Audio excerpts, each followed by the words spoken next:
Le truc était, moi j'avais décidé d'arrêter le rugby depuis très longtemps et que je savais que ça pouvait peut-être pas mon dernier match, mais un de mes derniers matchs. Donc dans ma tête, tout était clair depuis des mois. Je savais que j'arrêterais. Donc j'avais vraiment mis un trait sur le rugby. C'est vrai que je pensais pas finir sur ce match-là, mais le fait qu'après Albi me propose ce genre de poste-là, je reste dans le club d'Albi, je connais Albi, je connais le Tarn parce que j'ai été formé à Albi et à Castres.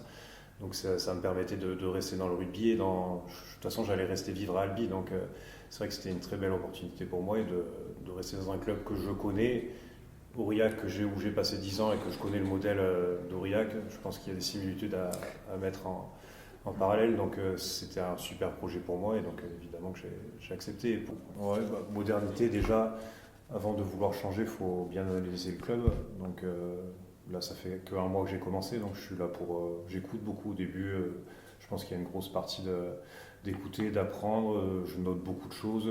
J'essaie de m'imprégner vraiment du club parce que j'étais que du côté joueur. Donc déjà sur ce premier point-là, je pense que ça va me prendre quelques mois pour faire le lien aussi entre la SA et l'association, pour comprendre comment tout fonctionne, comment ça se passe avec l'association, que je connaisse tout vraiment du club en profondeur avant de pouvoir changer, avant d'amener quelque chose, que je pense que c'est vraiment important de bien connaître le club. Et après, forcément, si en fonction de l'analyse que j'ai faite, il y aura peut-être des choses qui changeront dans un second temps, mais en premier lieu, pour moi, c'est vraiment de bien connaître le club, faire une sorte de diagnostic du club, et après me l'imprégner à ma sauce et voir ce que je pourrais peut-être lui amener au club. Ouais.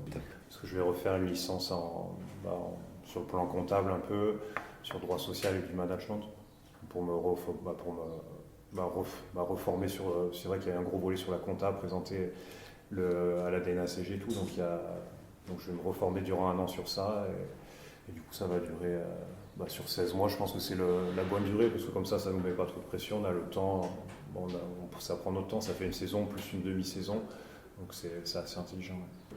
Le principal c'est la franchise, on se connaît avec Mathieu depuis des années, on s'est connus quand moi j'étais jeune à Castres, donc ça se fait naturellement, c'est sûr que je l'ai beaucoup plus au téléphone qu'avant, mais quand il y a des bases saines, il n'y a pas de problème sur ça.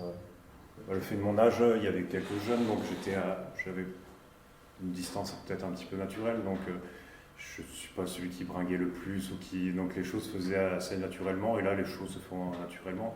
Forcément que je vais mettre une barrière, et ce qui est logique, parce que quand par exemple on doit renégocier les contrats où on est obligé d'être de l'autre côté, donc je me mets forcément de l'autre côté. Après il y a des potes que j'ai au rugby, que j'ai connus au rugby, donc forcément je vais les garder, mais ils sont assez intelligents pour comprendre qu'il y aura le Pierre au SCA au boulot et le Pierre en dehors de la vie, donc en dehors du boulot. Donc ils sont assez intelligents pour le comprendre. C'est vrai qu'à Aurillac, on ne pouvait pas aller à la course à l'armement comme certaines équipes de Pro D2 le faisaient, donc Aurillac assez intelligemment recruter des jeunes joueurs, peut-être pas que français, parce que c'est vrai que les meilleurs joueurs, ils partaient soit à Clermont, soit à Brive. Ils recrutaient des joueurs, des jeunes étrangers. Il y avait une grosse filière géorgienne à Aurillac. Et du coup, ils les faisaient passer GIF, parce que si on fait 3 ans de formation, mais ça c'est la LNR, si on fait 3 ans de formation, ils étaient considérés comme GIF. Et après, s'ils performaient en équipe première, ils repartaient dans d'autres clubs de Pro D2 ou de Top 14, ils récupéraient la clause.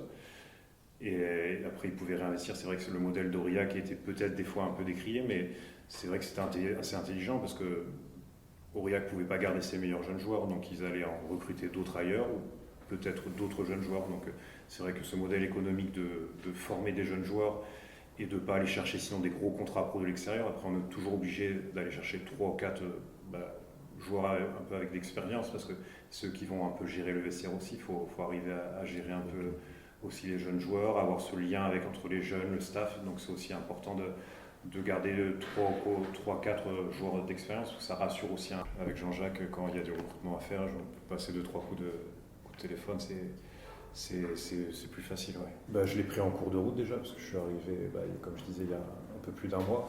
Donc sur le recrutement, oui, le recrutement intelligent, je pense qu'on a été chercher des joueurs, pas forcément des gros noms, comme on le faisait sur les années précédentes, mais des joueurs, pour ceux qui connaissent vraiment le rugby, qui ont un gros potentiel. Il faut aller chercher des joueurs qui ont une marge de progression. On ne peut pas aller chercher des joueurs qui ont déjà un gros nom, ça va être sur la surenchère. Nous, on a misé sur des jeunes joueurs qui ont un potentiel et que c'est à nous de les former, de les accompagner sur le haut niveau.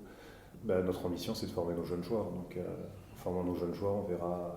Et ce qui est important, c'est que quand je suis passé par là, quand on est jeune, on a une fois notre chance ou deux fois notre chance.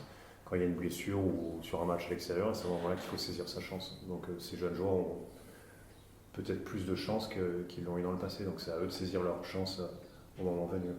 Revenir sur le projet, il y a le projet c'est surtout le projet d'un club qu'il faut bien prendre en compte. Il n'y a pas que le projet d'un manager, c'est vraiment le projet d'un club avec l'association, l'ASA, et ça c'est quelque chose qu'il faut vraiment prendre en compte. C'est tout le projet d'un club et pas que d'une équipe première, c'est vraiment le projet global du club qu'on essaye de prendre un virage.